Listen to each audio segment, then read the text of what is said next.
আমন্ত্রণ সবাইকে Mumtaz herbal products presents star টকে। দর্শক, আমি শান্তা জাহান আজকের এই এপিসোডে হাজির হয়ে গেছি যথারীতি একজন তারকাকে নিয়ে, যে তারকার সাথে আড্ডা হবে তার কাজ নিয়ে, আর পাশাপাশি তার সৌন্দর্য বিষয়ক চর্চা নিয়েও আমরা একটু জানবো।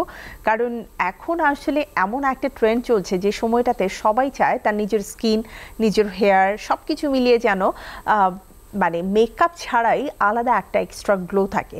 তো চলুন আজকের এই আড্ডায় যে তারকাকে নিয়ে আমি হাজির হয়েছি, এবারে তার সাথে পরিচয় হয়ে নেই। আমাদের সাথে রয়েছে আমাদের এই প্রজন্মের জনপ্রিয় কণ্ঠশিল্পী এবং মার্কস অলরাউন্ডার তারকা সাবরিনা সাবা। অনেক অনেক শুভেচ্ছা সাবা, কেমন আছো? অনেক ভালো আছি, তুমি কেমন আছো? ভালো আছি, অনেকদিন পরে দেখা হলো তোমার সাথে।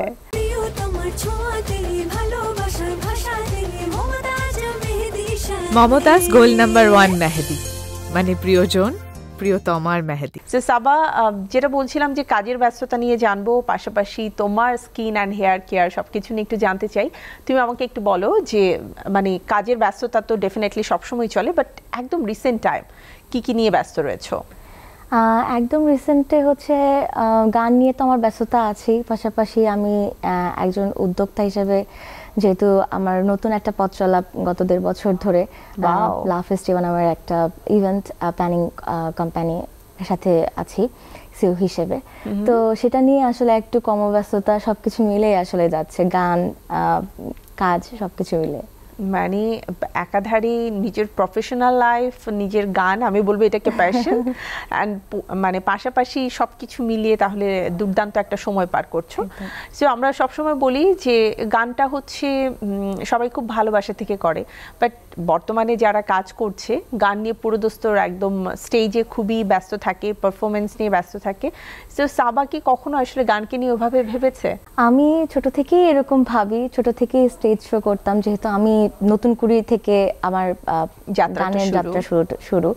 তো এরপর বিভিন্ন টিভি চ্যানেল কিংবা লাইভ, যেহেতু একটা রিয়েলিটি শো থেকে এসে আমাকে প্রমাণ করার আরও এক ধাপ এগিয়ে এসেছি আমি। তো সব মিলে আসলে কি এই অভিজ্ঞতাটা অন্যরকমের একটা অভিজ্ঞতা। আর গান নিয়ে কখনো আমি এত দূর আসবো এটা তো তখন ভাবিনি। আসলে এটা ভালোবাসা, মানুষের ভালোবাসা আমাকে এত দূরে এনেছে, এটাই বলতে চাই। কর্পোরেট লাইফ, একজন সিঙ্গার এবং পাশাপাশি মিডিয়া ইন্ডাস্ট্রিতে অ্যাকচুয়ালি অনেক কিছু মেনটেন করেই চলতে হয়। একদম। ওভারঅল টাইমটা ব্যালেন্স করো কিভাবে? এটা খুব কষ্টকর একটা ব্যাপার, কারণ রাত 3টা-4টার সময় অনেক সময় বাসায় ফিরতে হয়, আবার দেখা গেছে সকাল 10টার সময় ঘুম থেকে উঠে যেতে হয়। তো একটু টাফ হয়ে যায়, তারপরেও একটু করে নিচ্ছি আর কি। নতুন কি কি গানের কাজ চলছে? নতুন হচ্ছে যেটা একদম রিলিজের সম্ভাবনা আছে, সেটা হচ্ছে পিয়ানো নামের একটা প্রজেক্ট। এটা ডিজে রাহাত ভাইয়ের প্রায় 100টা ফোক গানের একটা প্রজেক্ট। এটা হচ্ছে আমি বলবো যে ইতিহাসের একটা অন্যতম একটা কাজ হচ্ছে, কেননা এই 100 জন শিল্পীর 100টা ফোক গান সেগুলো হচ্ছে একদিনে শুট করা হয়েছে, যেটা বাংলাদেশে কখনো এর আগে হয়নি। একদিনে? একদম। How is it possible? একদম। এবং সবাই জাস্ট 2 টেক্সের মধ্যে এই গানটা গিয়ে শুটের সময় করা হয়েছে এরকম করে, এবং সবাই খুব বেশি প্রিপারেশন নিয়েই এসেছিল এবং এটা করতে পেরেছে সবাই। এটা আসলে আমি বলবো পুরো টিম ওয়ার্ক খুব ভালো কাজ করেছে ডেফিনেটলি। এবং আরেকটা ব্যাপার যে রাহাত ভাই আসলে ওই শিল্পীদেরকে নিয়ে কাজ করেন যাদের প্রতি তারা একদম পূর্ণ আস্থা এবং বিশ্বাসটা থাকে, এবং আই থিঙ্ক রাহাত ভাই খুব সুন্দরভাবে গ্রুমও করেন আগে থেকে, এবং তার সাথে কাজ করে কিন্তু আমরা অনেক নতুনদেরকে দেখেছি যে আবারও কিন্তু আলোচনায় এসেছে, অথবা তাদের পথ চলাটা ওখান থেকে খুব সুন্দরভাবে হয়েছে। আরেকটা কথা একটু বলতেই হবে, ডিজে রাহাত যদি আমাদের এই অনুষ্ঠান দেখে থাকে, যে you are a true soul and এবং রিয়েল জেম। আমি এটা মানে এক কথায় বলবো, কারণ বাংলাদেশের আমাদের যে ফোক গানের বিষয়টা রয়েছে, সেই গানগুলোকে আবার নতুনভাবে তুলে ধরা, নতুন প্রজন্মের কাছে পরিচয় করিয়ে দেয়া, এই একটা টান আমি ওর মধ্যে সবসময় অনুভব করি। হ্যাঁ, একদম নতুনভাবে যেটা ফিউশন করে প্রেজেন্ট করা, এটা কিন্তু খুব টাফ একটা ব্যাপার, রাইট, এবং সমসাময়িক যাতে করে এই প্রজন্ম সেই গানগুলোকে অ্যাকসেপ্ট করে নেয়। একদম। সো এই এবং চেষ্টাটাও কিছু গান থাকে না যে যেটাকে মানুষ রিমেক করতে যে রিপ্রাইজ করতে যে একদম গানটাকেই মেরে ফেলে, গানটার কোনো প্রাণ থাকে না, কিন্তু সেই গানটাকে একদম সেই টিউনে রেখে এবং গানের লিরিক ঠিক রেখে কিভাবে সেই গানটাকে আসলে পরিচালনা করা যায় এটা সে খুব ভালো মতো জানে, ভালো মতো পারে। এবং আমরা ডেফিনেটলি তোমাকে মিস করি, দেশের বাইরে যেও যে তুমি দেশের গানকে নিয়ে এত ভাবো এবং অনুভব করো, এটা আমাদের খুব ভালো লাগে। So best of luck. তোমার ছোঁয়াতে ভালোবাসার ভাষাতে মমতাজ মেহেদী সাথে। মমতাজ মেহেদী, প্রিয়জন প্রিয়তমার মেহেদী। সো আফটার ব্রেক আমি একটু জানতে চাই যে এই যে এত কর্মব্যস্ততা, এত প্রতিকূলতা সব কিছু ছাপিয়ে সাবা তার স্কিন কেয়ারটা আসলে কিভাবে করে, মানে কিভাবে নিজের যত্ন নাও? আমি যদি এখন বলা শুরু করি, আমার বাসার যারা আছে সবাই খুব হাসাহাসি করবে, কারণ ওরা আমাকে গত কয়েক বছর ধরে স্কিন কেয়ার করার জন্য অনেক ইন্সপিরেশন দিচ্ছিল, এবং আমি কখনো ওটাকে খুব একটা আমলে নিইনি, কারণ আমার ছোটবেলা থেকেই না, যেহেতু সব মিডিয়ার সাথে বলি বা কাজের সাথে আমার বেশিরভাগ সময় মেকআপ তো করতেই হয়। আমি দেখা গেছে যে মেকআপ না তুলে আমি ঘুমিয়ে যাই আর আমার আম্মু এসে মেকআপ তুলে দেয়, তারপরে স্কিন কেয়ার করে তারপরে আমি ঘুমাই। আর হচ্ছে আমি না একটু স্কিন কেয়ারের অনেক ধরনের প্রোডাক্ট কিংবা হচ্ছে অ্যাপ্লাই করা কিংবা একটা এক্সপেরিমেন্ট করা, আমি এটা কখনোই করি না। আমি একদম প্রোডাক্টের ব্যাপারে খুব শিওর হয়ে তারপরে আমি ইউজ করি। যেমন আমি এখন ইউজ করি হচ্ছে মেকআপ তোলার পরে একটু মেকআপ রিমুভার দিয়ে তোলার পরে দেখা গেছে যে আমি একটু টোনার দিই, তারপর হচ্ছে ময়শ্চারাইজার সেটা আমি অ্যাপ্লাই করি। চুলের যত্নের কথা বলো, কারণ আমরা এখন চুলে কালার করছি, ডাই করা হয়, পাশাপাশি রিবন্ডিং, তারপরে তোমার আরো কি বলে স্ট্রেটনিং, রাইট, বোটক্স।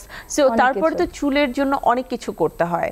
সো আমার চুলে আসলে আমি মাসে 2 বার যেটা অয়েল মাসাজ সেটা আমি নেই। আর হচ্ছে আমি চুলে তেল দেওয়া একদমই পছন্দ করি না, তারপরেও অনেক সময় ধরে বেঁধে আম্মু অনেক সময় দিয়ে দেয়। আম্মুরা কিন্তু এটা করে সব সময়, যদি আম্মুরা আসলে তাদের মেয়েদের প্রতি অনেক বেশি কেয়ারিং হয় যে চলো তোমার মাথায় তেল দিয়ে দে, একদম করে। আর হচ্ছে যখন থেকে কালার জিনিসটা তো আম্মুরা খুবই, যখন প্রথম করা হচ্ছে খুব সেনসিটিভ ওয়েতে দেখছে, আল্লাহ কালার করতে চুল নষ্ট হয়ে যাবে এখন। তারপর যখন আস্তে আস্তে আমরা দেখলাম যে কালার করার পরে যেটা কালার প্রোটেক্টিভ যে শ্যাম্পুগুলো বা যেটা বলবো কন্ডিশনার সেগুলো দিয়ে আমি চুলটাকে করি। আর ওই তো 2 বার মাসে 2 টাইমস হেয়ার স্পা করলে আমার মনে হয় যে চুলের দিকটা সব সময় ঠিকঠাক থাকে। আর আমি এটা বিলিভ করি যে চুলটা পরপর 3 মাস পর আসলে একটু মানে কি ট্রিম করে নেওয়াটা আই থিঙ্ক এটা বেটার। সো আমি যদি একটু ছোটবেলার দিকে তাকাই, সেই ছোটবেলার মার্কস অলরাউন্ডার 2010 সাবরিনা সাবা আর 2025 এর সাবার মধ্যে পার্থক্যটা কোথায়? পার্থক্য এটাই যে আমি তখন মার্কস অলরাউন্ডার ছিলাম, শুধু গান না, নাচ, অভিনয়, আবৃত্তি অনেক কিছু মিলে আমি ওই সাবা ছিলাম। আর এখন সঙ্গীত শিল্পী সাবা হিসেবে সবাই আমাকে চেনে, আমার গান শুনতে পছন্দ করে। এবং আমি যখন টুকটুক করে আমার পথ চলাটা শুরু করেছিলাম 2012-13 দিকে, এখনো সেই গানগুলো যেগুলো আসলে হিট গানের তালিকায় আমি বলবো, সেগুলো এখনো মানুষ শোনে। আমি মাঝে মাঝে আমার তো সেই সিডি সময়ে আসলে গানগুলো রিলিজ হয়েছিল, এটা খুব মানে তুমি অনেক ছোট ছিলে, বাট ওই সময়টাতে সিডি ট্রেন্ডটা খুবই বেশি ছিল একদম। আর ওটাই আমাদের জেনারেশনের জন্য ওটাই হচ্ছে একটা লাস্ট ছিল যে আমরা আমাদের অ্যালবামগুলো সিডি আকারে এসেছিল। তো ওই সময়ের ভালো লাগাটা আর এই সময় ভালো লাগা, যখন ইউটিউবে একটা গান রিলিজ হয়, গানের প্রচারণার জন্য আমরা আগে পোস্টার লাগাতাম, তারপর হচ্ছে গানটা যখন রিলিজ পাবে অ্যালবামে অটোগ্রাফ দিয়ে তারপরে সবার কাছে দেওয়া হতো। তো পার্থক্য তো অনেক বড় একটা পার্থক্য। এখনো মানুষ যখন ইউটিউবে ঢোকার পরে যখন দেখি যে পুরোনো গানগুলোতে এখনো ভিউ হচ্ছে রীতিমতো 20 মিলিয়ন, 30 মিলিয়ন, 40 মিলিয়ন, এটা অনেক ভালো লাগার একটা ব্যাপার যে এখনো পুরোনো গানগুলো শুনছে এবং আমাকে নতুনদের সাথে কাজ করার জন্য অনেকেই ইন্সপায়ার করছে। ডেফিনেটলি, আসলে আমরা চাই মানে কাজের মধ্যে দিয়ে বেঁচে থাকতে। সো আমাদের কাজগুলো যখন রিকগনিশন পায়, মানুষের কাছাকাছি পৌঁছায়, তখনই আমাদের অনেক বেশি মানে মনে হয় এটাই আমাদের প্রাপ্তি।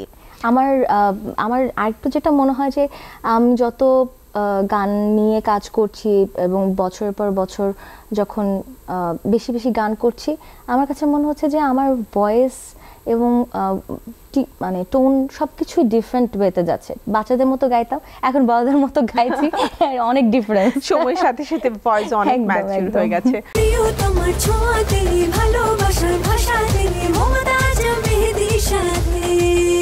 মমতাজ মেহেদি, প্রিয়জন প্রিয়তমার মেহেদি। সাবা, বর্তমান সময়ে আমরা অনেককেই দেখছি একই সাথে গান করছে, একই সাথে পারফর্ম করছে, এবং গান যে খুব মানে টিউনে গাইছে ব্যাপারটাও তা না, কিন্তু তারপরেও তাদের মানে বাজার যদি বলি, গানের বাজার অথবা তাদের পপুলারিটি সেটা অনেক তুঙ্গে। তোমার কি মনে হয় যে মানে এই যে তোমরা যারা বিভিন্ন কম্পিটিশন ফেস করে তারপরে এসেছো, চ্যাম্পিয়ন হয়ে তারপরে এসেছো, বা নতুন কুড়ির মতো এক একটা প্ল্যাটফর্ম থেকে উঠে এসেছো, তাদের ক্ষেত্রে এই বিষয়গুলো কেন কাজ করে না? আসলে এটা আসলে কি বলবো, খ্যাতির বিড়ম্বনা তাদের মধ্যে এমনভাবে হয়েছে যে শিখে আসাটার আসলে মূল্যায়ন খুব একটা হচ্ছে না। এরপর আমি বলবো যে টিকে থাকার লড়াইয়ে এখনো পর্যন্ত মানুষ আমাদের, বা যদি আমার কথাই বলি, আমার গান কিংবা যারা ভালো গাইছে তাদের গান কিন্তু শোনা বন্ধ করছে না, এবং আমাদের প্ল্যাটফর্মে এখন আমরা নিজেরাই নিজেদের মতন করে কাজ করে যাচ্ছি, এবং আমাদের কমেন্টের মাধ্যমে আসলে দর্শকের যেই ভালো লাগার ব্যাপার, যেমন আমি বলি একটা আমার এতগুলো মৌলিক গানের মাঝে আমি রিসেন্ট বলবো না, প্রায় 4-5 বছর আগে আমি প্রথম একটা কভার সং করেছিলাম, শোনো গো দক্ষিণ হাওয়া, যেটা কিনা কোক স্টুডিওর চাইতে খুব বেশি ফেমাস হয়েছে আমাদের দেশে।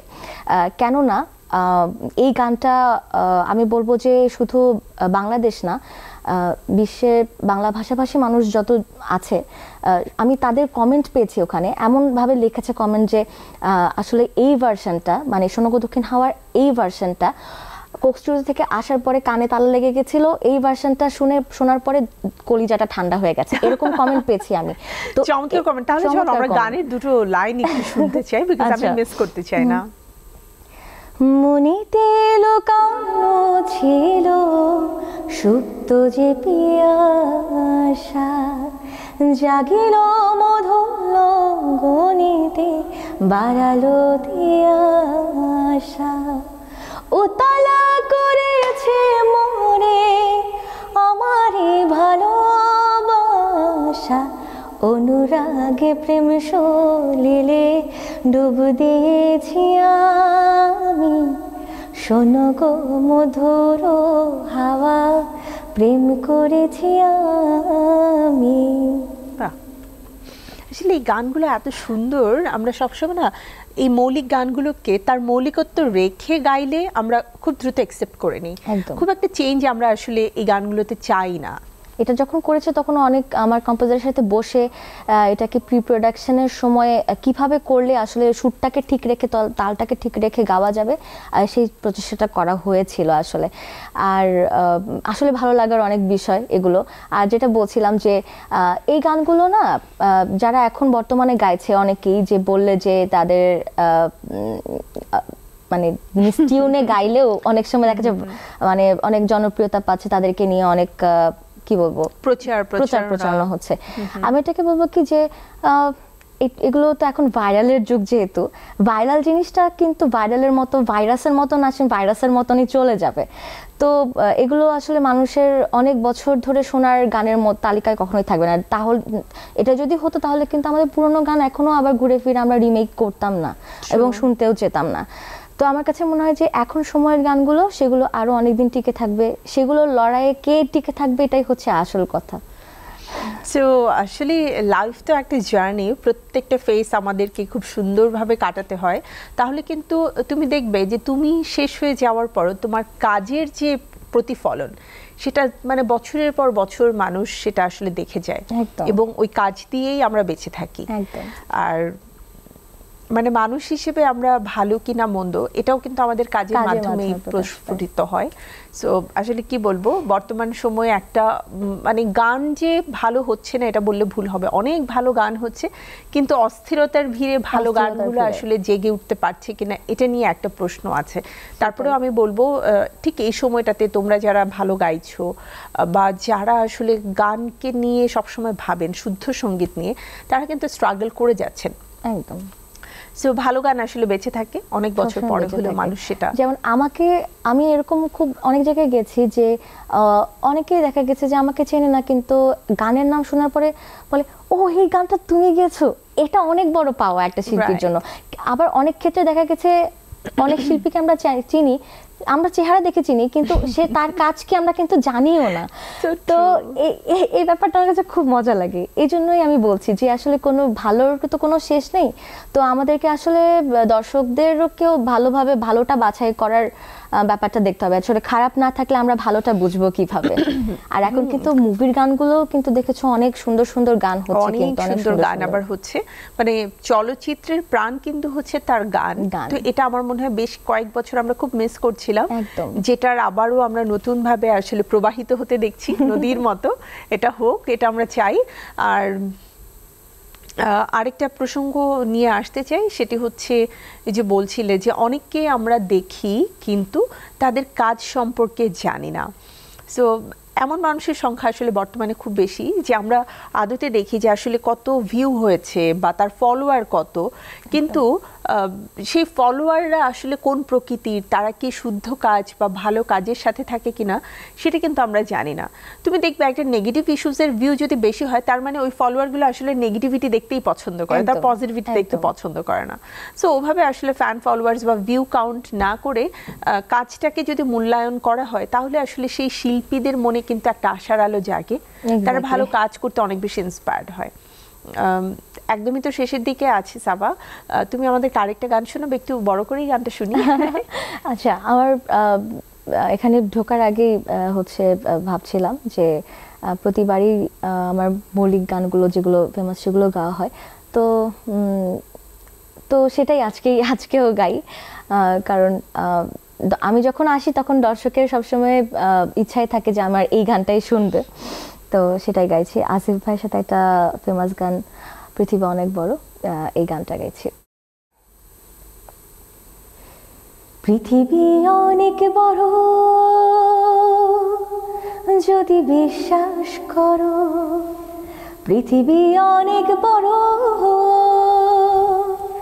যদি বিশ্বাস করো, হৃদয় আমার আরো বড় হোক না জীবন ক্ষুদ্র, তোমার ভালোবাসার এক ফোঁটা জল এক মহাসমুদ্র, তোমার ভালোবাসার এক ফোঁটা জল এক মহাসমুদ্র, হৃদয়ের দোলনায় তুমি দুলেছ, এই মনে ঝড় তুলেছ, যত দূরে ছিলে তুমি আমাকে কত সহজে আপন করেছ, যদি তুমি যাও দূরে যাব আমি মরে, এত ভালোবাসা কোথায় পাবো, হো যত দিন আছে এই প্রাণ তোমাকে ভালোবেসে, মনের গগনে জড়িয়ে রব, জনম জনম তোমাকে কাছে পেতে চাই, তুমি ছাড়া এই জীবনে আপন কেহ নাই, জনম জনম তোমাকে কাছে পেতে চাই, তুমি ছাড়া এই জীবনে আপন কেহ নাই। চমৎকার গান, খুবই ভালো লাগলো। সাবার নতুন কাজ নিয়ে তো শুনলাম, আমার মনে হয় যে নতুন কাজগুলো দর্শকের কাছে অনেক বেশি জনপ্রিয়তা পাবে, এবং মিউজিক ভিডিও সহ গান আসলে আমাদের কিন্তু দেখতেও খুব ভালো লাগে। মিউজিক ভিডিওতে কি সাবা শুধু নিজে একাই থাকবে, নাকি সাথে আমরা কোনো সুদর্শন মডেলকেও দেখতে পাবো? আসলে বর্তমানে তো দেখছি যে অনেক ধরনের যারা ইভেন টিকটকার ইনফ্লুয়েন্সার যারা আছে সবাই তো মডেলিং করা শুরু করে দিয়েছে। তো আসলে আমার যে মৌলিক গানগুলো সেগুলো আমি খুব প্রফেশনাল মডেল দ্বারা করেছিলাম। তো কিন্তু আমি কমেন্ট বক্সে যখন যাই তখন বারবার মানুষ আমাকে খুব ইন্সপায়ার করে যে আপনাকে দেখতে চাই। তো আমি নিজে কেমনভাবেই তৈরি করছি, একটু দেরিতে আমার মৌলিক গানগুলো আসুক, কিন্তু মানুষ যেন আমাকে সুন্দরভাবে পায়, এই জন্য। চমৎকার, অনেক অনেক শুভকামনা থাকবে সাবা, ভালো কাজের জন্য শুভকামনা, ভালো থেকো, আবারও দেখা হবে নিশ্চয়ই। তোমাকে অনেক অনেক ধন্যবাদ এতক্ষণ ধরে আমার সাথে আড্ডা দেওয়ার জন্য, আর মমতাজ হার্বালকে অনেক অনেক ধন্যবাদ। Thank you. প্রিয় দর্শক, আড্ডা হয়ে গেল আমাদের আজকের তারকা সাবরিনা সাবার সাথে, এবং সেই সাথে চমৎকার কিছু গানও আমরা শুনলাম। ভালো গানের সাথে থাকবেন, শুদ্ধ সঙ্গীতের চর্চায় আমাদের যারা শিল্পীরা রয়েছে তাদেরকে অনেক বেশি অনুপ্রাণিত করবেন, তাহলে দেখবেন ভালো কাজ যেমন আসবে, আর একই সাথে আমাদের শিল্প সংস্কৃতি এবং সভ্যতাও আমি বলবো নতুনভাবে আবার প্রাণ ফিরে পাবে। তো সবাই ভালো থাকুন, সুস্থ থাকুন। আপনাদের সাথে দেখা হচ্ছে আবারও পরবর্তী episode Mumtaz herbal products presents star টকে। আল্লাহ হাফেজ, শুভরাত্রি।